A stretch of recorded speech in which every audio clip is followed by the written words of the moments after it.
Ninguna herida tapada cura bien. Aunque uno le ponga una curita, un apósito, ninguna curita tapada finalmente se va a sanar, porque empieza a ponerse pútrida, porque se empieza a infectar, y eso también va para todos los órdenes de la vida. Creo que cuando uno se reconcilia con sus heridas, con sus laceraciones, con lo que ha pasado, tiene oportunidad de sanar. Lo cierto es que cada adulto, cada ser humano que transita la vida adulta, la adultez, no deja de ser otra cosa que el niño que lo precedió. Es algo que no podemos olvidar. Y es algo que me interesa mucho recalcar porque tiene que ver con nuestra sanidad interior, con nuestra autoestima sana, que es la única manera que uno puede hacer para amar a Dios. Sanarse para de ese modo amar al prójimo y amar a Dios, si no es imposible. Entonces siempre la edad adulta está enraizada en la niñez, en cosas que nos pasaron, las buenas, las malas, los buenos recuerdos, los no tan buenos. Las disfunciones adultas han sido modeladas, han sido influenciadas por los tutores, por la presencia o por la ausencia de nuestros padres. Fuimos modelados de alguna forma. Yo mantengo esa opinión porque no dejo de ser el niño que fui en un cuerpo de adulto. O sea, soy un niño que creció como la mayoría de los que estamos acá. Y la ausencia, la presencia paternal determina de alguna forma nuestra manera de pararnos en la vida. Lo que hacemos está confirmado por sociólogos, por psicólogos, que cualquier cosa que uno haga en la edad adulta como un patrón, de una manera repetitiva, tiene que ver con una raíz de la niñez. Y yo ayer, mientras que escribía este mensaje, yo pensaba ¿qué habrá pensado? ¿Qué recuerdos obsesivos de la niñez habrán atormentado a Adolfo Hitler, por ejemplo? Sin ánimo de justificarlo, nunca justificaría un genocida. Pero me pregunto si alguna vez cuando niño hubo algo, un punto de inflexión, un quiebre, que después devino en el adulto que todos conocimos. Quizá no, pero digo, ¿qué recuerdos de la niñez tendría? ¿Qué crianza? Y así como pienso de él, pienso también qué afectó la vida de Martin Luther King, de Abraham Lincoln, por mencionar figuras épicas de la Unión Americana, que habrá delimitado, programado la vida de Mahatma Gandhi, que habrá hecho que Nelson Mandela fuera quien es, luchando con el apartheid, luchando con tantas cosas que estaban enquistadas en el mundo, y el mundo nunca va a ser igual, nunca será tal como lo conocíamos después de Mandela. Pero ese Mandela alguna vez fue niño, y si uno investiga arqueológicamente en sus biografías, descubre que eran niños, algunos que sufrieron, otros que se criaron sin padres, algunos capitalizaron el dolor, usaron el dolor para bendecir a otros, otros salieron a la vida enojados, heridos, víctimas también, pero a herir a otros para cobrarse de alguna manera lo que suponen que la vida les debe. Lo cierto es que yo creo más que nunca que la presencia de un padre, de un tutor, de una tía, de una abuela que nos haya criado puede originar en nuestras mentes, la presencia o la ausencia, un pensamiento recurrente, un pensamiento obsesivo. Si un padre nos abandonó, si una mamá se fue de la casa, hay un momento que el niño piensa, a lo mejor yo hice algo para que esto ocurriera. Yo nunca voy a olvidar que estábamos en una consejería y la dama me dice, bueno, mi esposo nos abandonó, resulta que era un mujeriego, borracho, un día lo descubro con otra mujer, etcétera, etcétera. La cosa es que me cuenta que el matrimonio estaba irremediablemente roto y dice, aunque él intentaba ser buen padre, a mí no me sirve eso, si no puede ser un buen esposo, así que decidimos que hemos de vivir separados. Y el niño estaba aparentemente como jugando con un celular y luego el niño me dice, ¿yo podría hablar con usted? Así que le pido a la dama que me deje a solas unos minutos con él y el niño me dice, mire, yo no sé qué contó mi mamá porque no prestaba atención, pero la culpa que papá se fue es mía. Porque siempre me decía que acomode los cajones y él me decía, un día no me vas a encontrar más. Así que un día agarró y se fue, tiene que ver con mi desorden. O sea que el chiquito se había hecho cargo de lo que había ocurrido en el matrimonio de sus padres cuando él era simplemente una víctima pasiva.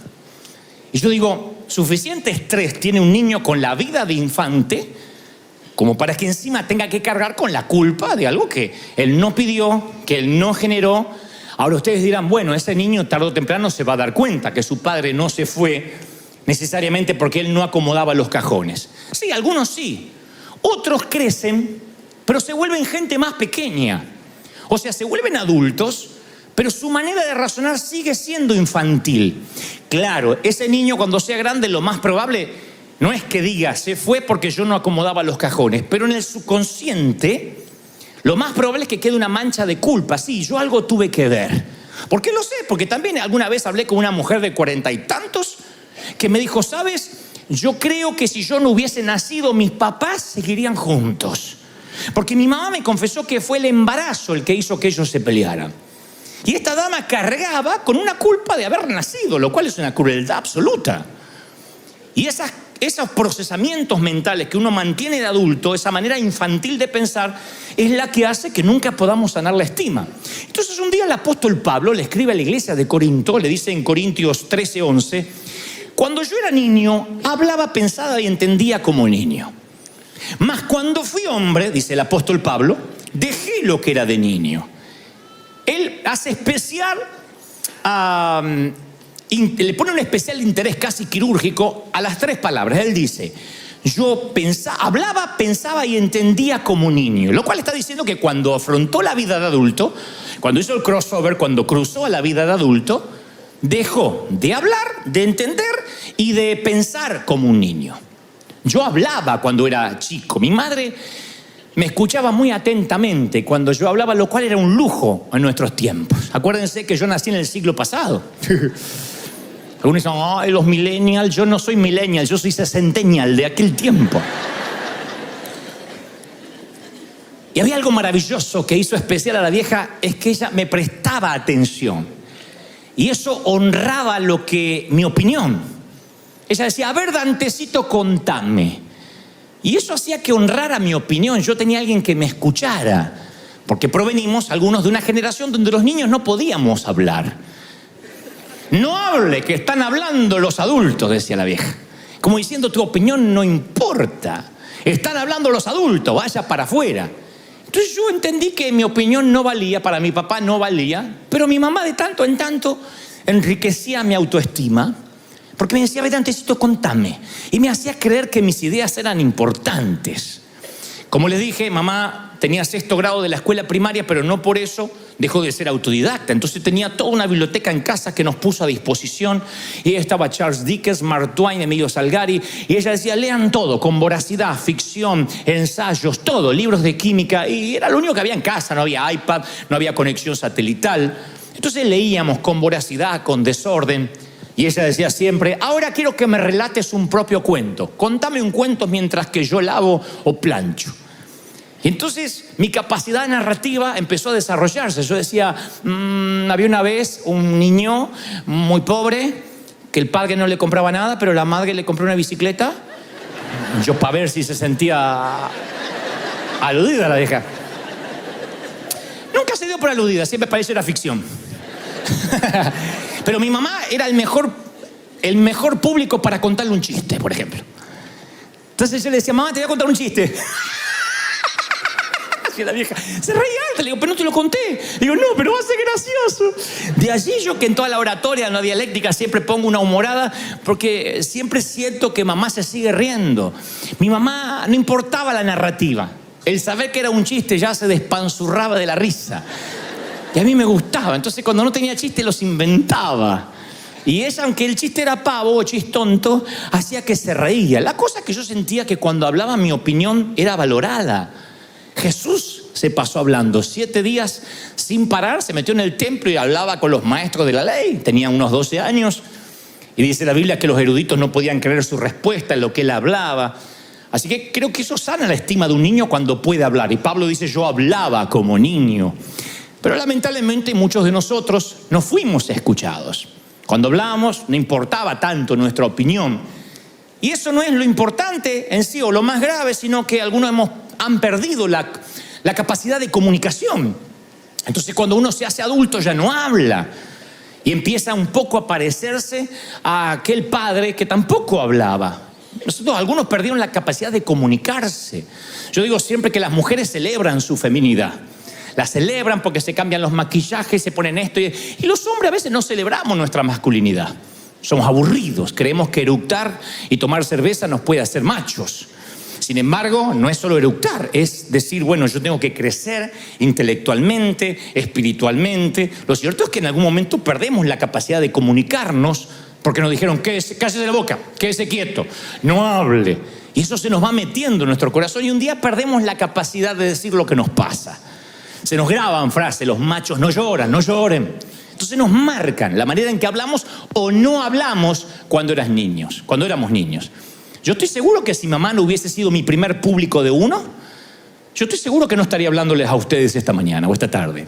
Estoy convencido, no hubiese desarrollado mi capacidad narrativa. Y aunque no era un orador a los 8 o 9 años, yo sentía que a alguien le interesaba lo que yo podía decir.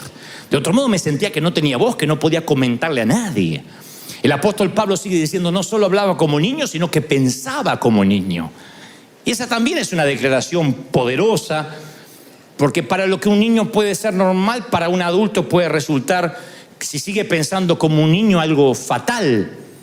El hombre que crece o la mujer que crece y sigue siendo un niño, lo único que cambia es el precio de sus juguetes. Pero tiene juguetes más caros. No tienen que decirme que sí, ni me hagan así con la cabeza como pasó en el primer servicio. Pero díganme, mujeres, si a veces no miran a su marido y dicen, pero este no creció. Cuando se pone caprichoso, y no una vez, sino cuando tiene un patrón de capricho. Ay, que yo quería, no voy a comer eso. Decís, señor, te lo llevas o te lo mando, ¿para qué vive esto? ¿No? Y también pasa con las mujeres. Tampoco le quedó grande la yegua. Podemos hablar de la yegua también. Las mujeres también, hay mujeres que, aunque se visten con tacos altos y usan rímel y maquillador y bolsos caros, siguen ocultando una niña caprichosa, donde cree que el marido o el esposo le tiene que dar, o el novio, todo lo que papá me daba. Y hay personas que son así, no crecen nunca. Piensan como niños a pesar de que tienen un cuerpo adulto. Y cuando sienten que son niños y que se merecen que le pasen las cosas, empiezan a veces las adicciones, el querer llenar ese hueco de alguna manera. El bebedor social, el que toma alcohol en demasía y se emborracha, hay que llevarlo entre 3 o 4 porque en una fiesta de gala se emborracha, es lo mismo que el pordiosero que toma tequila o cualquier bebida fuerte envuelto en una bolsa de papel. Lo que cambia es el precio del juguete, pero los dos son adictos. Los dos están necesitados, el uno como el otro. Uno paga más caro su juguete, pero al final ambos fracasan en el escape de no afrontar la vida adulta. Por eso Pablo decía, yo hablaba como niño, pensaba como niño. Y lo tercero, lo que más me llama la atención, que dice, yo comprendía como niño. Hay una versión que dice, yo juzgaba como niño. Porque el comprender es como... la comprensión es el proceso digestivo de la mente. Cuando uno... Lo que al principio pensaba, ahora lo transforma en una conclusión. Uno comprende como niño. Si de adultos nuestra comprensión sigue siendo elemental e infantil, uno llega a conclusiones inmaduras. Es como esta dama que me decía, si yo no hubiese nacido, mis papás seguirían juntos. A lo mejor no. ¿Quién te metió esa idea en la cabeza? ¿Cómo con 40 años, con casi medio siglo de vida, vas a cargar con un estrés así? La comprensión infantil, navegando en la mente adulta, en un adulto lastimado, es peligroso. Porque uno va por la vida como arrastrando cargas que no nos pertenecen. Hay muchos niños que crecieron en hogares destrozados y en algún momento de su vida llegaron a la conclusión de que por su culpa pasó lo que pasó. Por su culpa fue el hogar disfuncional. Y esos conceptos infantiles los replicamos después en nuestras relaciones adultas. Yo sabía que me iba a divorciar porque mis padres también se divorciaron. Como si el patrón viajara genéticamente en la sangre. Como si los errores de los padres necesariamente tienen que repetirse en los hijos. Y esas percepciones y esas conclusiones producen una vida de inseguridad. Uno no se puede parar bien en la vida porque siente que va a repetir lo que le pasó a los padres. Otros arrastramos heridas infringidas a veces por verborragia, por palabras infringidas por otros niños. En nuestro tiempo navegabas en el bullying. ¿Alguien se acuerda de esto, sí o no? ¿Cuándo tu papá te iba a defender de un bullying?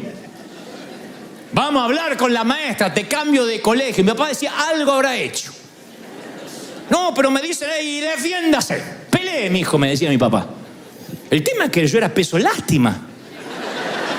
No podía pelear con nadie. No era que los padres iban y hacían un escándalo porque hicieron bullying a mi hijo. Navegamos en el bullying. Y ustedes saben las frases crueles de los niños. Al gordo se le dice gordo, al petizo petizo, al orejón orejón. A mí me decían muerto, cadáver, zombie. Hay días que me levantaba ojeroso y yo era este muerto de ¿cómo se llama?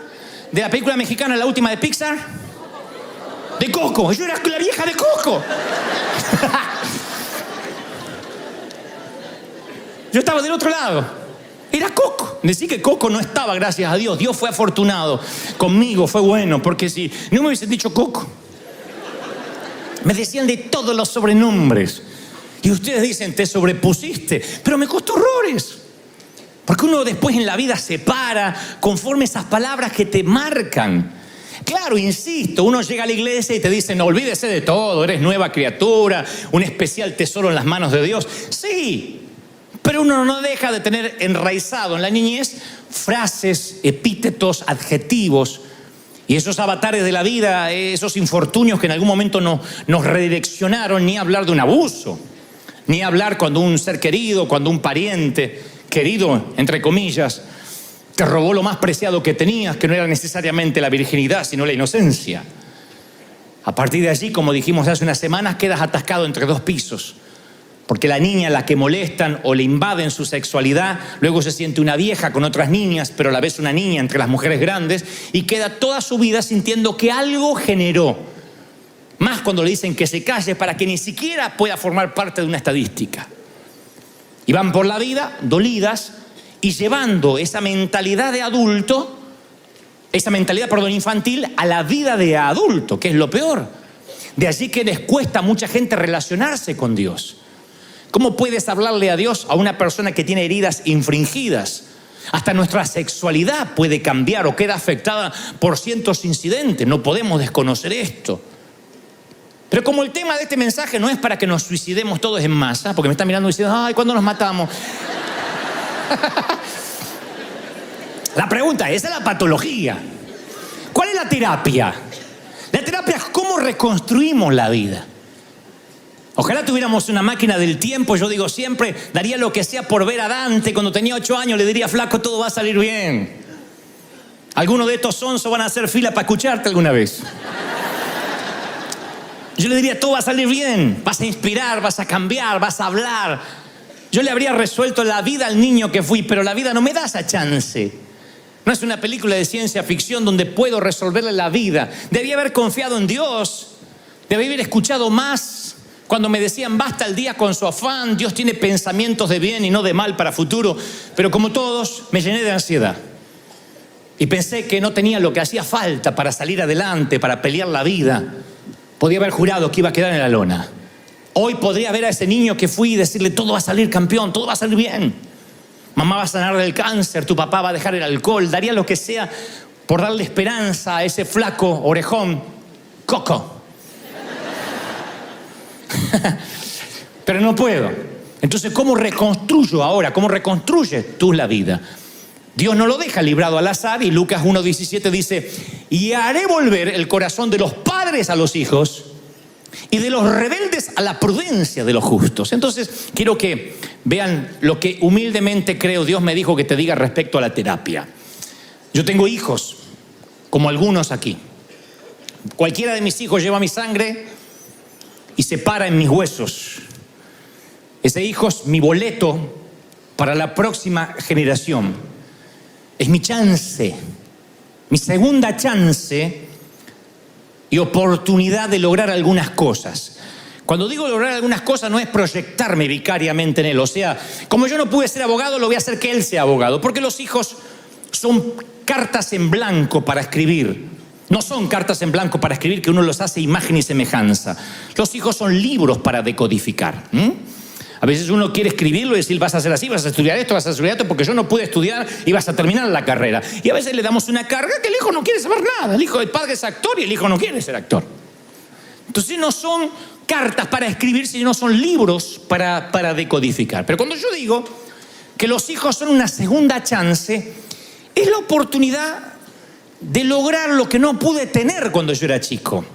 Sanar a mi hijo, a mi hija, me termina sanando a mí. Amarlo es sanarme.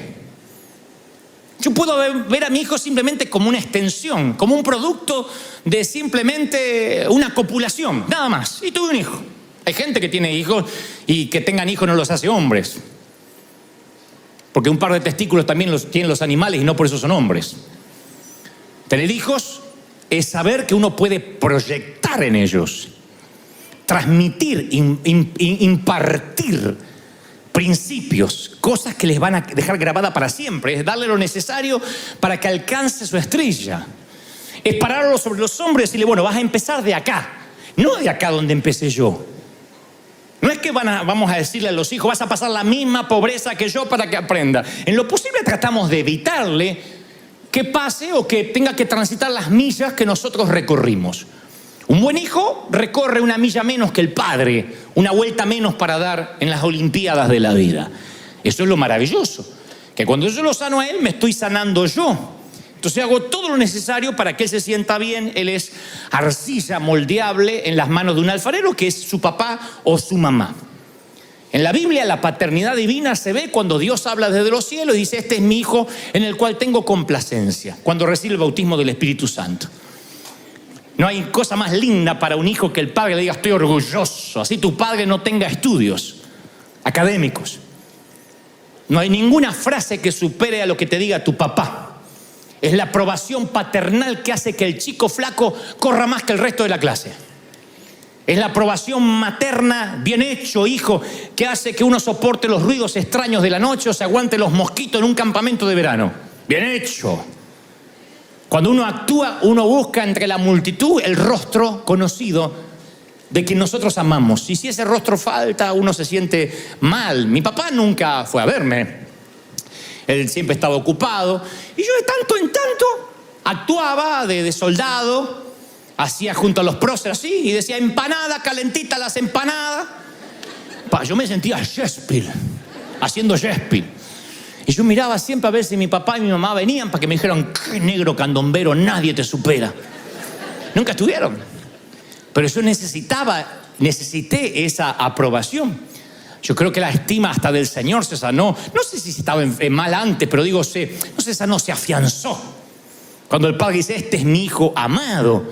Creo que eso es lo que uno necesita como hijo. Y uno llega a ser padre y dice, a mí nunca me dijeron nada. No te voy a decir que digas amén, pero muchos no nos dijeron nada.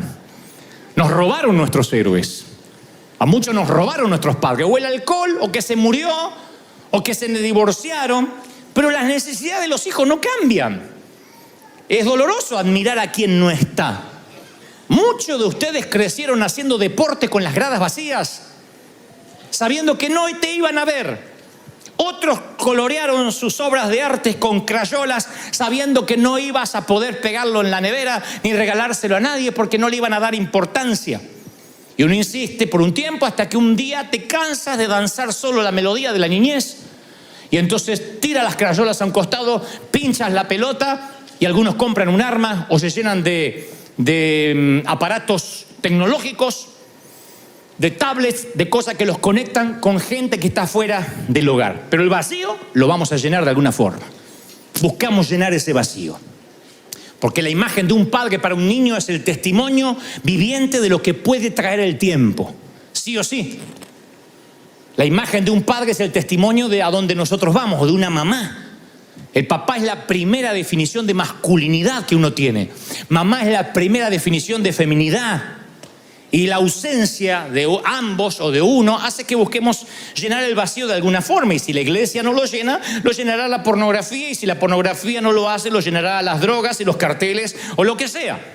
Ustedes dirán, ¿tan así? Sí, porque uno tiene la necesidad de buscar aprobación. Hay muchas estrellas de Hollywood que necesitan creer que un Oscar sobre la chimenea les va a cambiar la vida. Y un día colocan el Oscar sobre la chimenea, llegan a lo más alto que puede llegar cualquier ciudadano, que es la meca de Hollywood, y no sé qué hay en la cima que los asusta tanto, pero terminan quitándose la vida en una bañera de lujo. Y nos preguntamos, ¿no será que estos niños siguen necesitando lo mismo que nosotros? Nada más que la vida adulta ni los juguetes caros hacen que puedan reemplazar esa ausencia, ese dolor. A mi humilde criterio, yo creo que la ausencia de un padre, la orfandad, se soporta más cuando el papá está bajo tierra. El peor sentimiento de orfandad es cuando tu papá duerme en el otro cuarto y te sientes solo. Cuando no sientes hogar, cuando te sientes un corazón sin techo, eso es lo más duro. Jesús, deben recordar la historia, que llega presuntamente tarde a ver a un amigo que está muy enfermo llamado Lázaro. Llega 4 días tarde, según sus hermanas Marta y María, y le dicen: si hubieses estado aquí, nuestro hermano no habría muerto. Y Jesús lloró. Es uno de los pocos episodios que dicen que Jesús lloró. Y entonces dijeron los judíos: miren cómo le amaba al amigo. Aún así, no obstante, Jesús hizo quitar la piedra y entonces le dijo: Lázaro, ven fuera.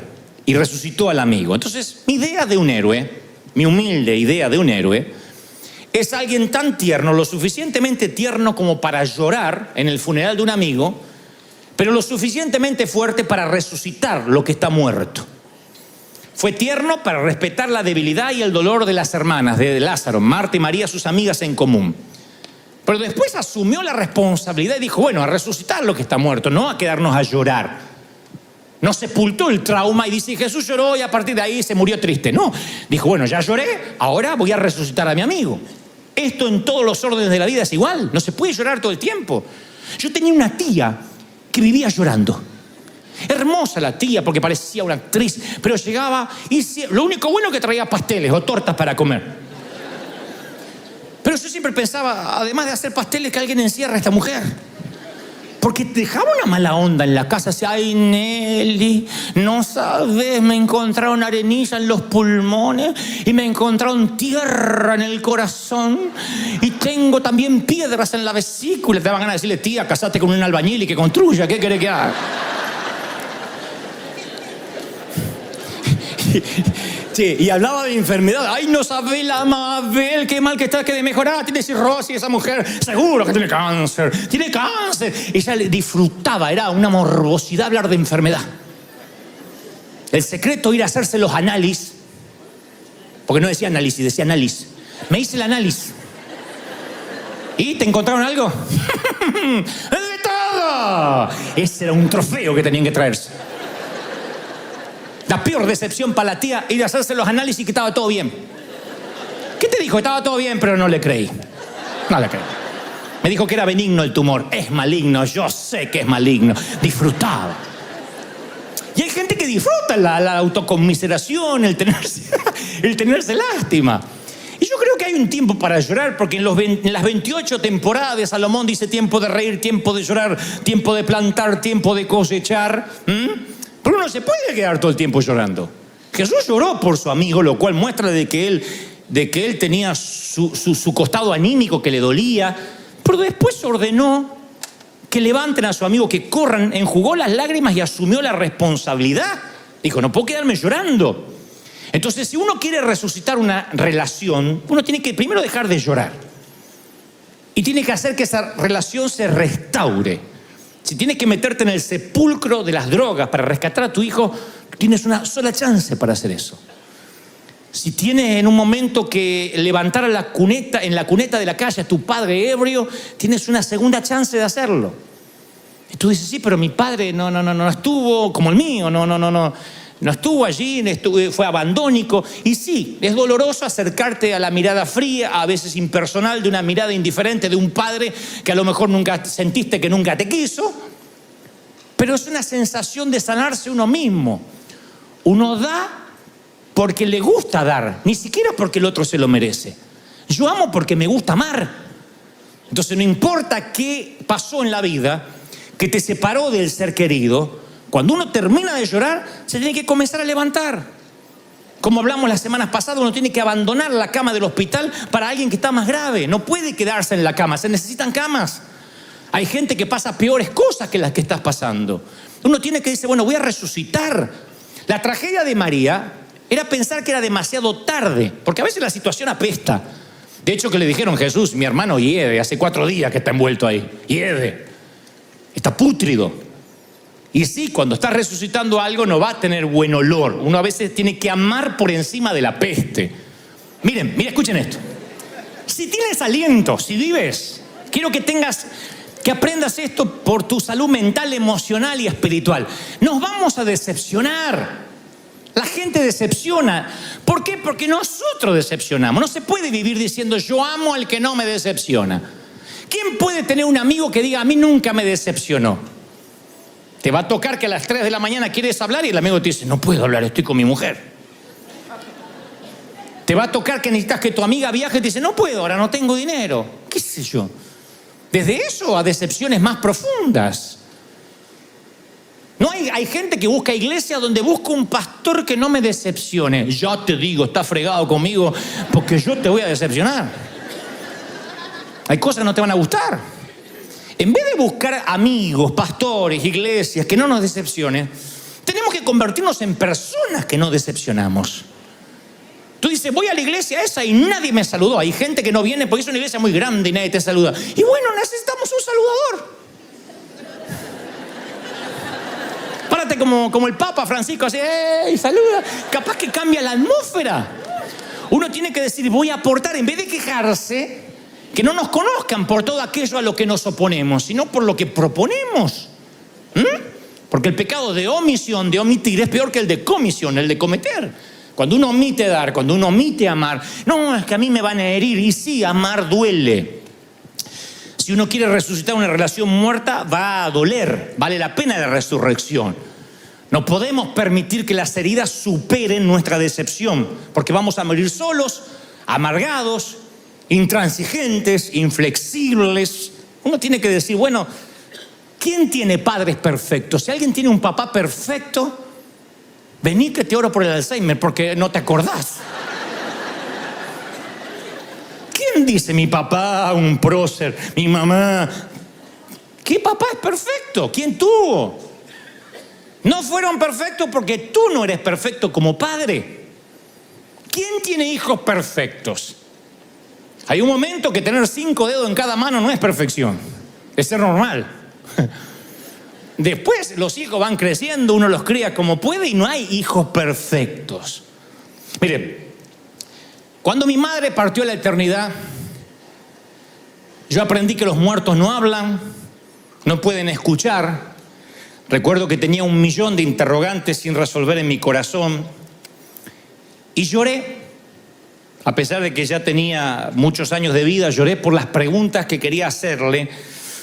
Lloré por los bisnietos que ella nunca iba a poder ver. Lloré por mi padre que sabía que no se iba a volver a casar. No por una decisión de mi padre, porque si no, nadie aguanta a mi padre como mi mamá. Y a pesar de los defectos de mi madre, yo lloré por sus intentos de proveer, de amarme, de protegerme, porque fue la primera persona que me escuchó. Y yo recuerdo que ella me aplicaba la ley fría. Ella era Miss Freezer.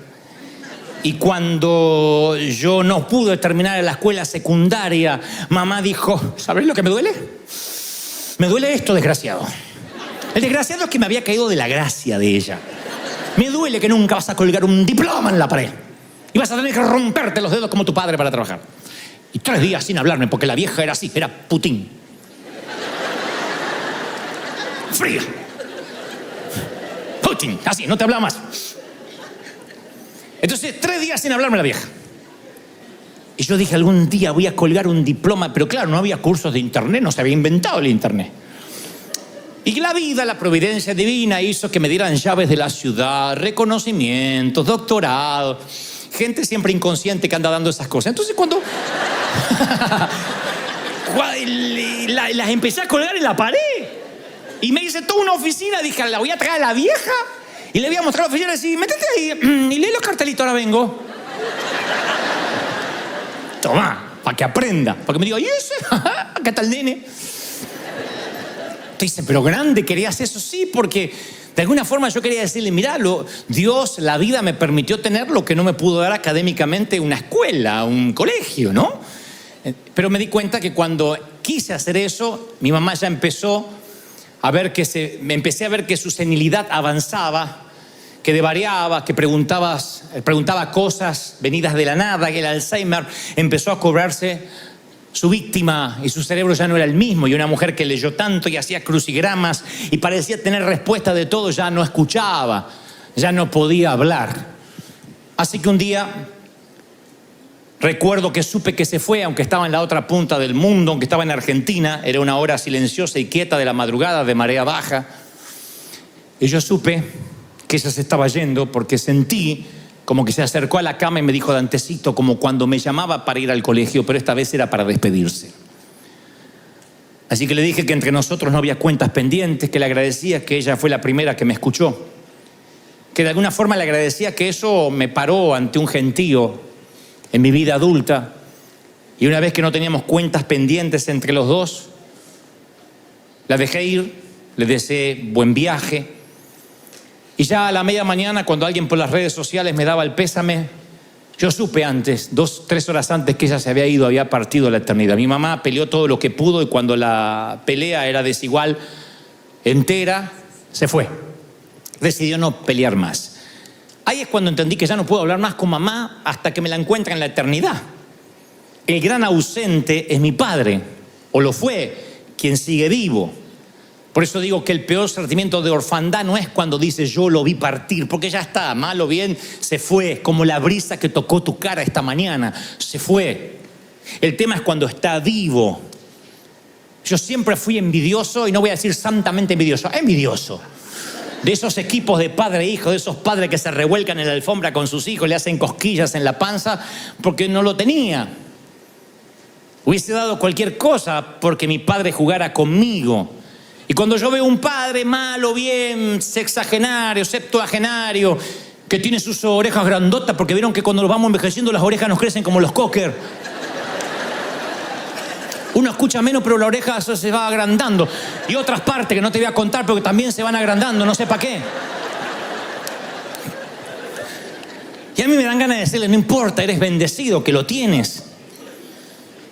Porque el verdadero ausente no es el que murió, sino que no importa cuán deteriorada pueda estar la relación con tu padre o con tu hijo, yo creo que si uno encuentra la manera de resucitar eso, uno también deja de llorar, uno se sana a sí mismo.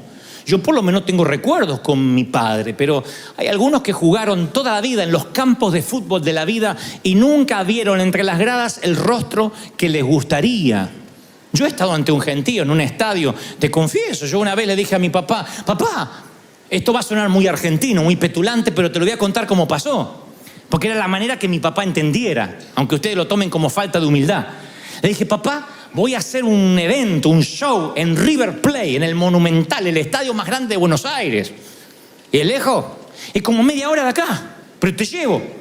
Ah, muy lejos, hay que estar parado. Papá, River lo llenaron los Rolling Stones. ¿Y U2? ¿Quién? Peor todavía. Billy Graham. Y yo voy a estar ahí. La gente va a llenar el estadio para escucharme hablar. ¿Y no van a sacar fotos? Sí. Tráeme una foto, me dice el viejo.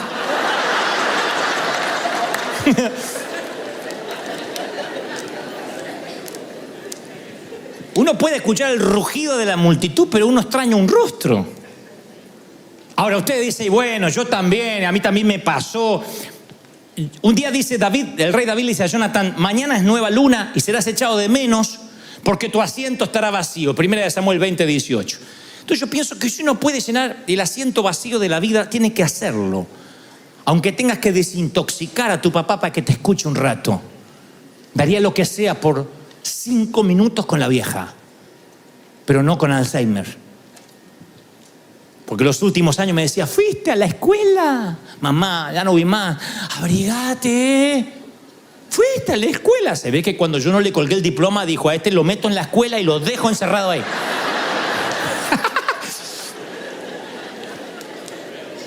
Yo daría 5 minutos para contarles que la vida me trató bien, que Dios fue fiel, que sus libros ayudaron, que tenía razón, que ser autodidacta, que la neurogénesis nunca se detiene, que uno siempre puede aprender, que uno no termina de aprender cuando cuelga un diploma en la pared, si uno va por la vida como un aprendiz. Uno puede sumar inteligencia, sumar intelecto. Yo quisiera decirles tantas cosas, supongo que esas pláticas las tendré que tener en el cielo, pero no daría cualquier cosa por charlar eso aquí. Pero a veces siento que no puedo y mi papá tampoco porque está internado y porque cuando voy Él quiere hablarme de que el otro hermano que no me visita y tu hermano no me visita. Hace poco fui, tu hermano no me visita y los nietos, papá, estoy acá. Yo sí estoy. Pero tu hermano es un desgraciado, no sé quién lo habrá parido y ustedes lo parieron. Y le digo, pero acá estoy. Ay, tu cuñada, lo que es papá. Porque yo sabía que si lo sanaba, me estaba sanando yo. Entonces, si tu padre está vivo, encuéntralo. Y si tu padre ha muerto, sé padre para tus hijos. Siempre se puede enmendar.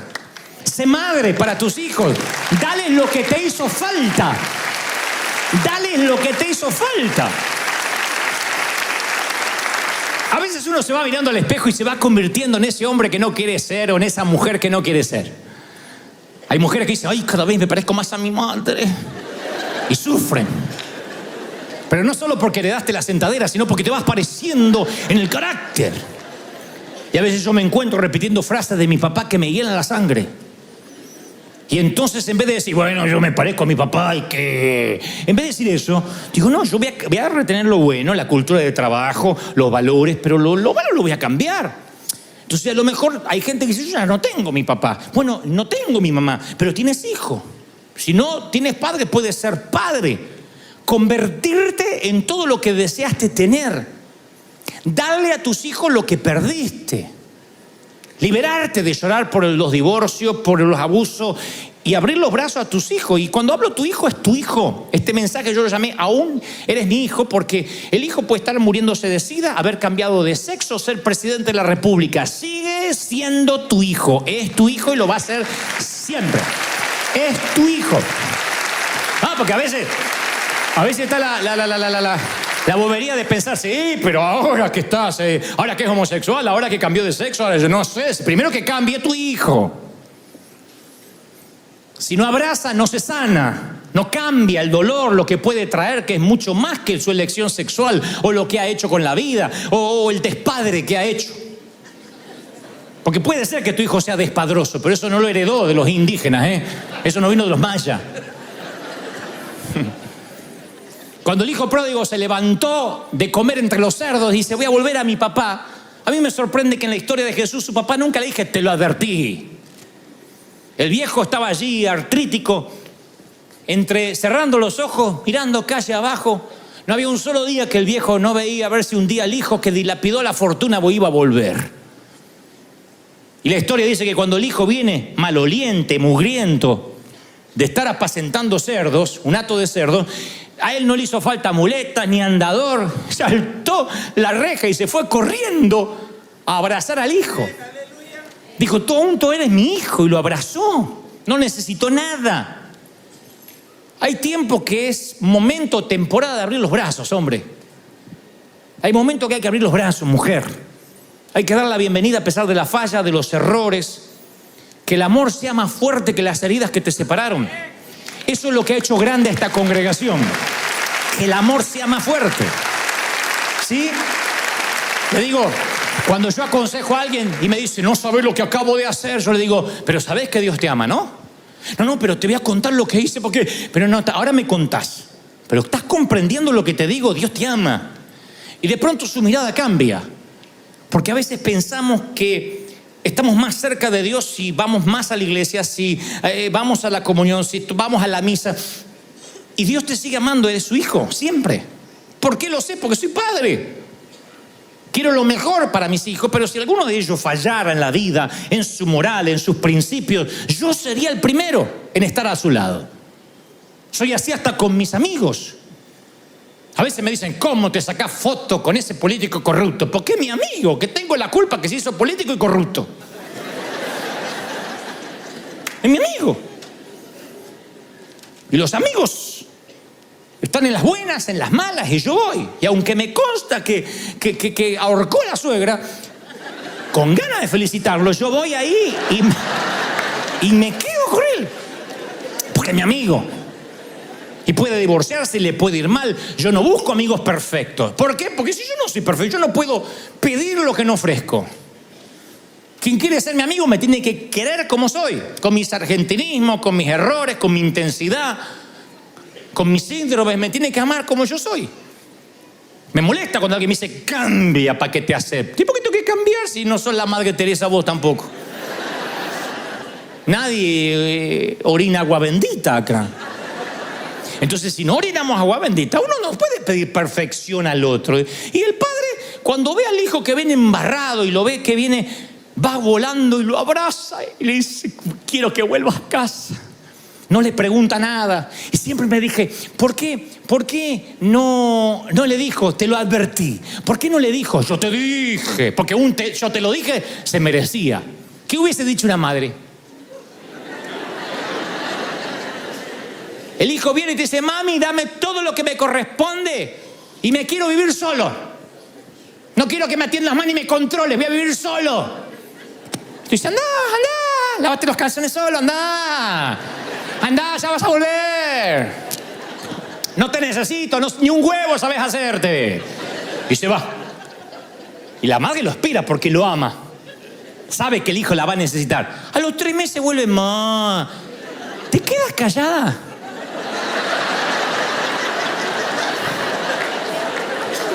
Ay, las Teresas Calcuta. Ay, no, yo la amo. ¿Te quedas callada? No. Mira, ahora que te bañaste, quiero que hablemos. Te lo dije, es como un placer que le sale de acá. Hasta que no lo vomite, ella no va a estar bien. No estoy dejando exento a los varones, pero digo, las mujeres, yo porque tuve mamá, son así. Te lo dije. Porque aparte son profetas, te vas a caer, te vas a romper la cabeza y cómo me voy a reír. ¡Paf! Y claro, Walter Mercado, reencarnado. Y en la parábola de hijo pródigo, el padre no se regala, él te lo advertí.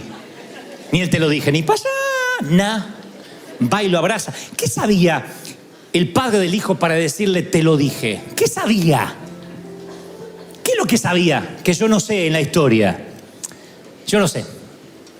Bueno, me costó dislucidarlo, pero creo saberlo. Creo que, a pesar del cabello mugriento y del olor putrefacto del muchacho, se le colgó del cuello porque él sabía que cuando tocara a su hijo, se estaba tocando a sí mismo. Ese viejo no tendría seguramente un padre vivo. Y estoy seguro que le quería dar al hijo lo que él no tuvo. Y estoy seguro que él habrá recordado los propios errores que él cometió cuando joven y su padre capaz que no le perdonó y nunca lo recibió. Y en lugar de que ese patrón genético viajara en la familia y él le hiciera a su hijo lo que le hicieron a él, un día decidió revertir la maldición y lo abrazó. Y el hijo dice, papá, huelo mal. Aún eres mi hijo. No sabe lo que me mandé. Aún eres mi hijo. ¡Ey!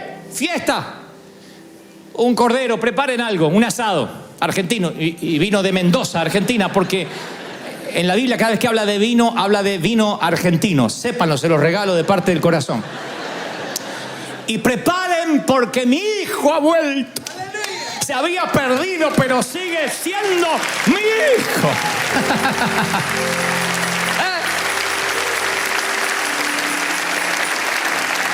Así que, mi querido, yo quizás no sé si tienes papá vivo o no, o si eres padre, pero de algo estoy seguro, eres hijo. Lo que puedes no tener es un hogar. Puede que seas un corazón sin techo que navega a los 40, a los 50, a los 60 y quiero decirte bienvenido a casa. Aún eres mi hijo, aún eres hijo de Dios, aún puedes sentarte a la mesa. No saben cómo me cambió a mí la vida cuando empecé a ver a Dios así. Porque la religión me ponía un montón de condiciones. Bueno, si vas a hacerte cristiano tienes que dejar esto, adoptar esto, cambiar lo otro. Y un día alguien me dijo, no, a ver si nos entendemos. Dios te ama porque eres hijo. Dios te ama lo que sea. Después por amor vas a cambiar. Por amor vas a enmendar. Por amor vas a querer honrar el amor que te dan. Pero la fidelidad no surge como resultado de una condición eclesiástica o de una denominación. El amor y la fidelidad surge a partir del amor, cuando uno se siente amado. Y a lo mejor hace tiempo que extrañas el abrazo del padre, del viejo.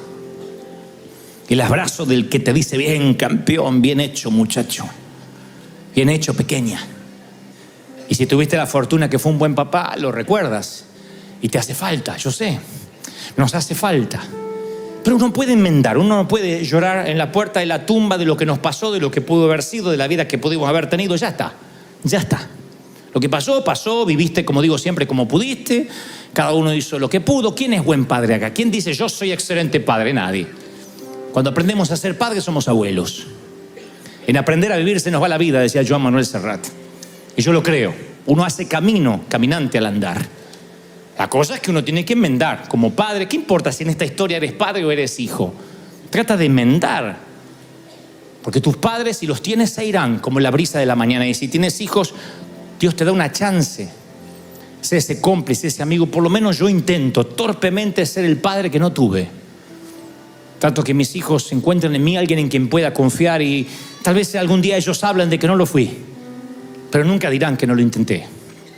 Nunca dirán que no puse cada átomo de mi ser, cada fuero más íntimo de mí en tratar de enmendar. Yo no voy a llorar por la vida, por las cosas que me faltaron, por las tablets que no tuve, por el internet que jamás soñé tener.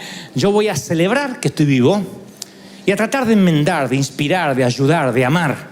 No permitir que mis heridas interfieran en el camino del amor. Mi querido, la vida puede que te haya tratado mal, yo lo sé.